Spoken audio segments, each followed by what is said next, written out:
Halo, saya Wahid Khairul Huda akan menampilkan cerita praktik baik atau best practice menggunakan metode STAR sebagai berikut.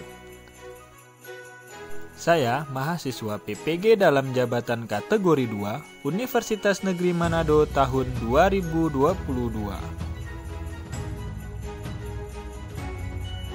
Nah, ini lokasi sekolah tempat saya mengajar, yaitu SMP Negeri 2 Kabanjahe. Oke, langsung saja lanjut. Tujuan yang ingin dicapai dari best practice ini dengan menggunakan model pembelajaran project based learning dapat meningkatkan keterampilan peserta didik dalam menggambar model. Lalu, PPL aksi kedua saya lakukan pada hari Kamis 27 Oktober 2022, dimulai dari pukul 9 sampai 10 pagi. Oke, langsung saja kita ke poin yang pertama, yaitu situasi. Nah, di situ saya juga ada tampilkan gambar kondisi saya dengan peserta didik saat di dalam kelas. Nah, kondisi yang menjadi latar belakang masalah, pada pembelajaran menggambar model, keterampilan peserta didik tergolong masih rendah. Keterampilan rendah ditandai dengan hasil gambarnya yang kurang sesuai, terutama pada bagian proporsi dan teknik arsir. Latar belakang masalah dari praktek pembelajaran ini diidentifikasi bahwa akar permasalahannya adalah 1. Peserta didik belum memahami materi terkait langkah-langkah menggambar model yang benar. 2. Peserta didik menggambar model dengan model yang sulit. Lalu yang ketiga, metode dan media pembelajaran yang digunakan kurang inovatif.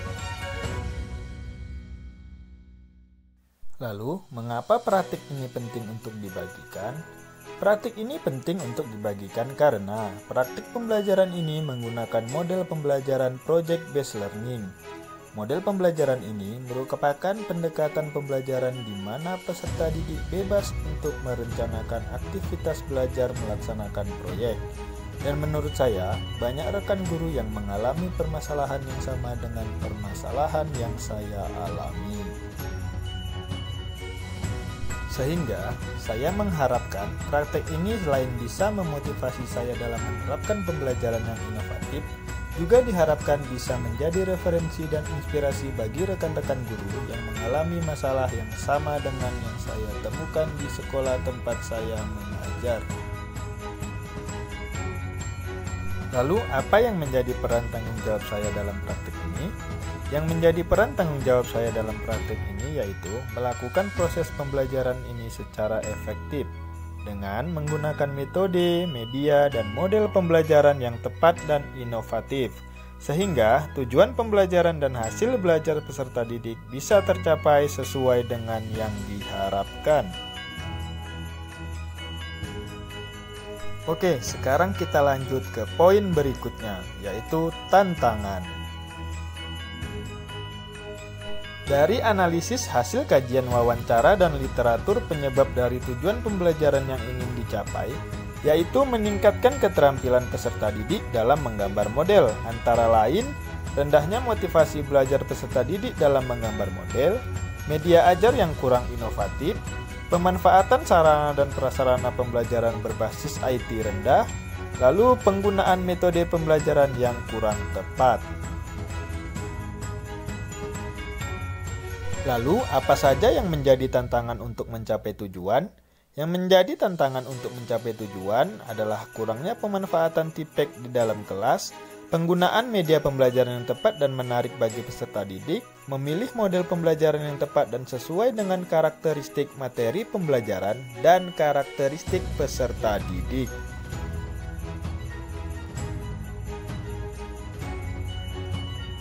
Dan yang terlibat dalam kegiatan ini adalah peserta didik, rekan-rekan guru, kepala sekolah, dan pengawas sekolah.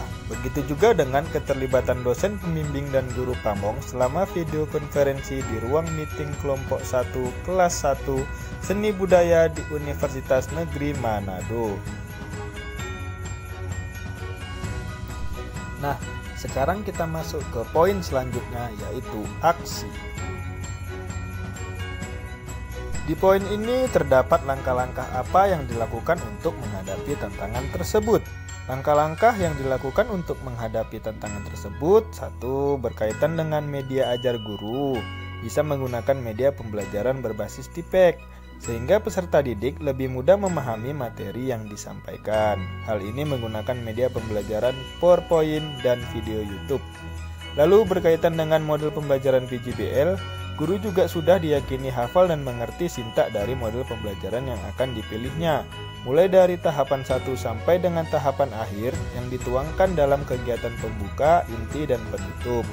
Lalu berkaitan dengan penilaian, seorang guru juga dituntut untuk menilai secara keseluruhan dari ranah kognitif, afektif, dan psikomotorik.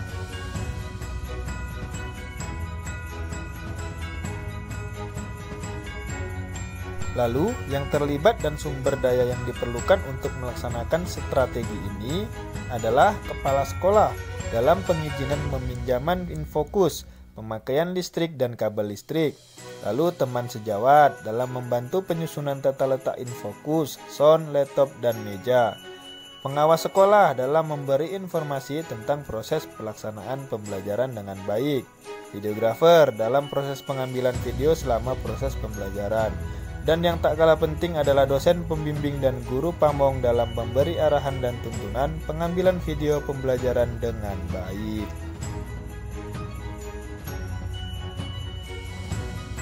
Oke, sekarang kita masuk ke poin yang terakhir, yaitu refleksi hasil dan dampak. Dampak dari aksi yang dilakukan adalah sebagai berikut: meningkatnya keterampilan peserta didik dalam menggambar model melalui model pembelajaran inovatif yang dilaksanakan menggunakan PJBL atau Project Based Learning. Langkah penerapan PJBL dimulai dari tahap orientasi peserta didik. Materi yang dipelajari peserta didik bersifat kontekstual dan mudah didesain menjadi sebuah karya.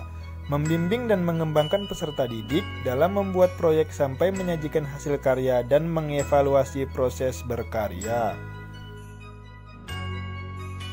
Lalu, apakah hasilnya efektif? Mengapa? Hasil dari pelaksanaan model PJBL tersebut efektif dalam meningkatkan motivasi belajar dan keterampilan peserta didik. Dilihat dari evaluasi pembelajaran yang sebelumnya menerapkan PJBL adalah 30% peserta didik yang mencapai KKM, menjadi 95% peserta didik yang mencapai KKM. Sehingga dapat disimpulkan bahwa model PJBL dapat meningkatkan keterampilan peserta didik dalam menggambar menggunakan model sesuai prinsip proporsi dan teknik arsir. Lalu, bagaimana respon orang lain terkait dengan strategi yang dilakukan? Respon rekan sejawat terkait strategi pembelajaran yang dilakukan sangat positif dan tertarik mengadopsi keberhasilan dalam pelaksanaan aksi PPL. Lalu yang menjadi faktor keberhasilannya yaitu karena penerapan model PJBL yang merupakan berbasis proyek.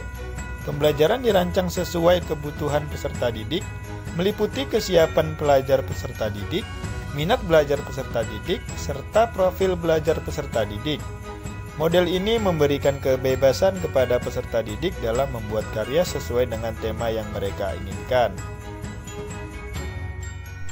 Dan yang terakhir, pembelajaran dari keseluruhan proses tersebut adalah pembelajaran yang diperoleh dari keseluruhan proses aksi adalah saya mendapat feedback positif dari peserta didik dan guru lain serta kepala sekolah dengan adanya penerapan model PJBL dalam pembelajaran. Selain itu, semakin memahami bahwa guru merupakan pembelajar sepanjang hayat yang harus terus mengembangkan diri untuk kemajuan proses pembelajaran baik dari segi model, metode, media, sistem penilaian, dan lain-lain agar dapat meningkatkan kualitas pendidikan.